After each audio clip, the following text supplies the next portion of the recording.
the 21st law of leadership, and the final law.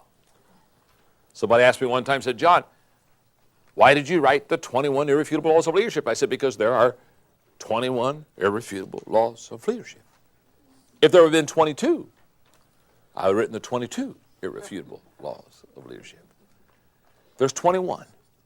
And the last one is the law of legacy. And the law of legacy says a leader's lasting value is measured by succession. In fact, Max Dupree, who wrote a great book called Leadership is an Art, said succession is one of the key responsibilities of leadership. I'm often reminded when I think of the law of legacy of the relay race.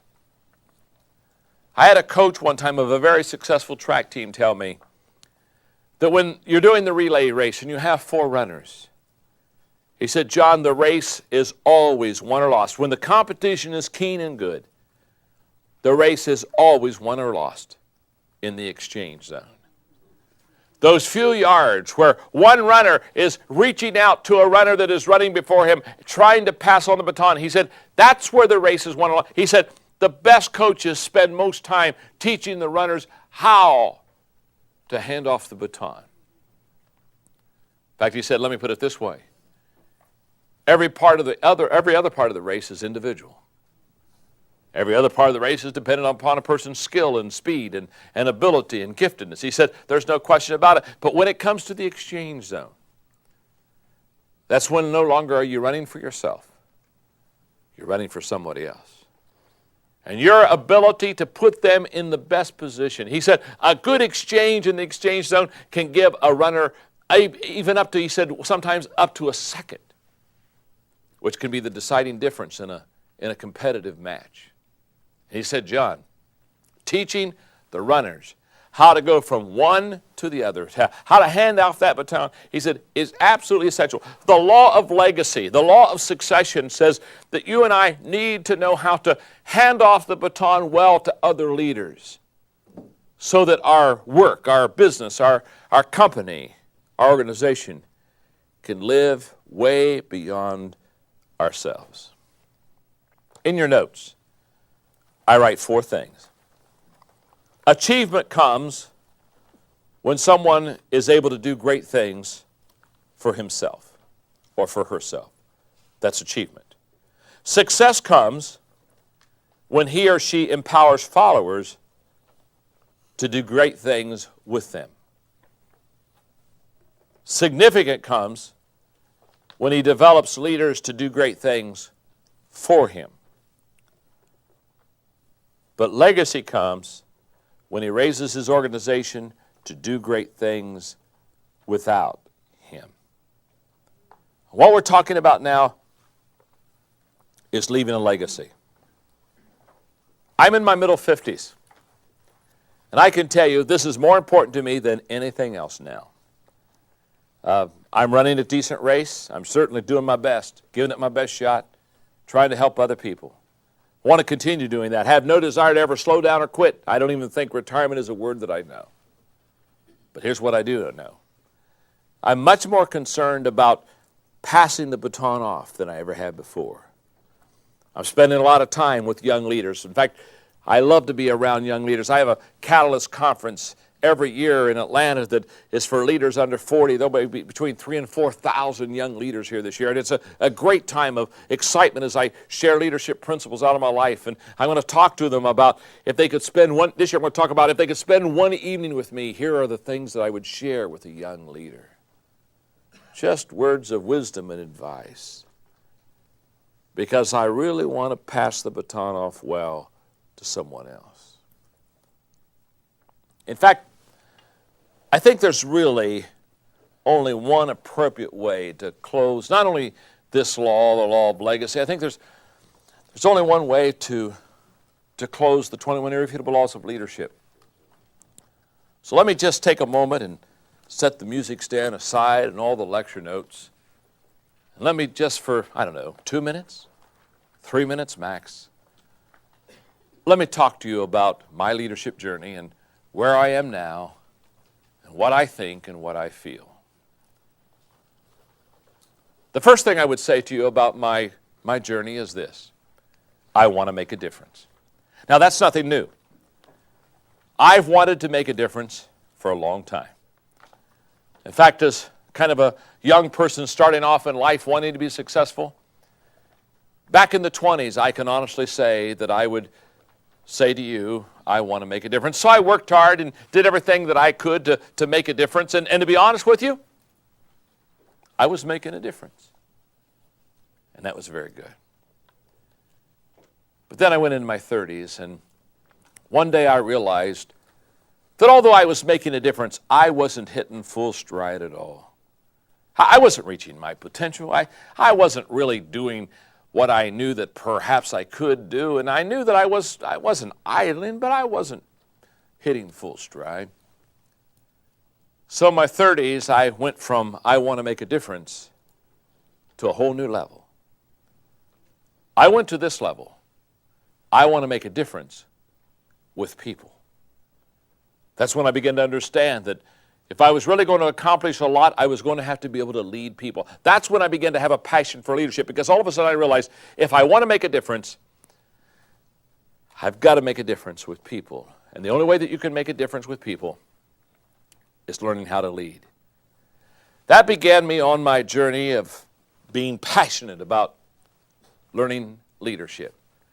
Read all the books I could read and still read all the books on leadership. If it's a leadership book, I bought it, I can guarantee you. If it's got the word leadership on it, I'm reading, I'm learning, I'm still continuing. Because I realized I want to make a difference, but I want to make a difference with people. So I began to, in my 30s, include people in my life. People that I thought could take the journey with me. As I closed my 30s, I thought, I still haven't hit my peak yet. And I want to make a difference in the 20s was good, and I want to make a difference with people in the 30s was good. But what I learned in the 30s was that a lot of the people I had join my team, they weren't helping me. So in my 40s, I went to a whole new level.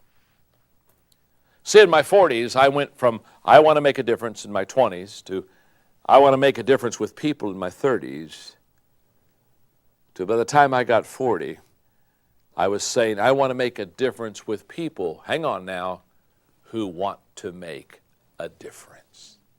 All of a sudden I understood the law of the inner circle, and those closest to me will determine the level of my success. And all of a sudden I said, I'm not out to recruit people. My goal isn't people on my team. My goal is the right people on my team. And there I began to be passionate about selecting the right people and choosing and hiring well and understanding what I needed and who I wanted and having a picture and a profile of a potential leader and bringing people on whose abilities were matched with their passion. And I found that when I started wanting to make a difference with people who wanted to make a difference, everything started compounding in my life. So as I entered my 40s, I thought, hey, I'm doing pretty good.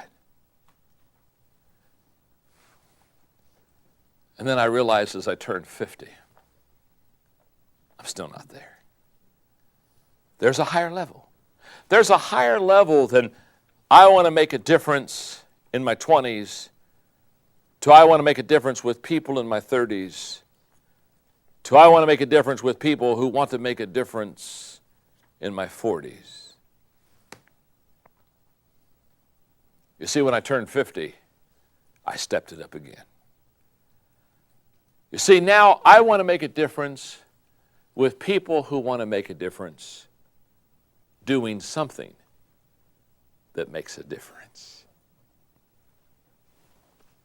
All of a sudden, I began to ask myself the question,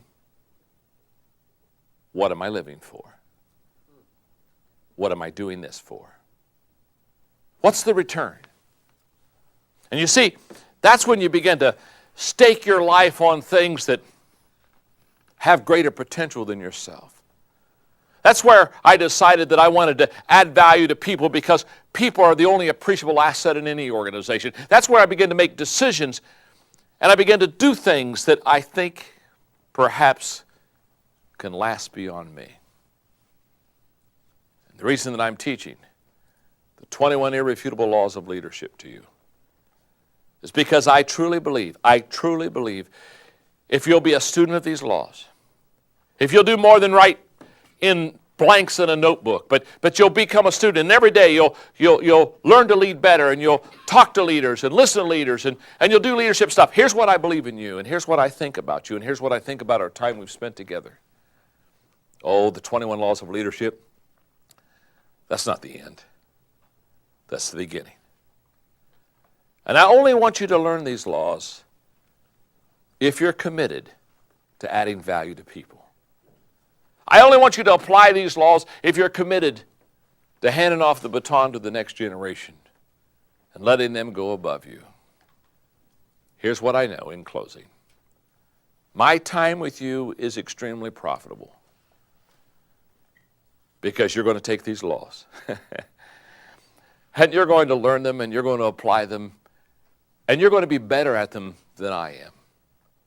And although I may never meet you all personally, it's going to have a huge return.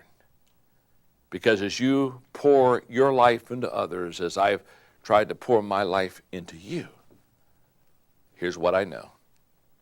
We'll add value to other people.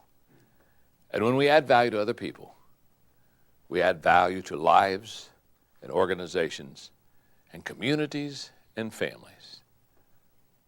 That's a good bottom line. That's worth me teaching leadership to you. Thank you very much.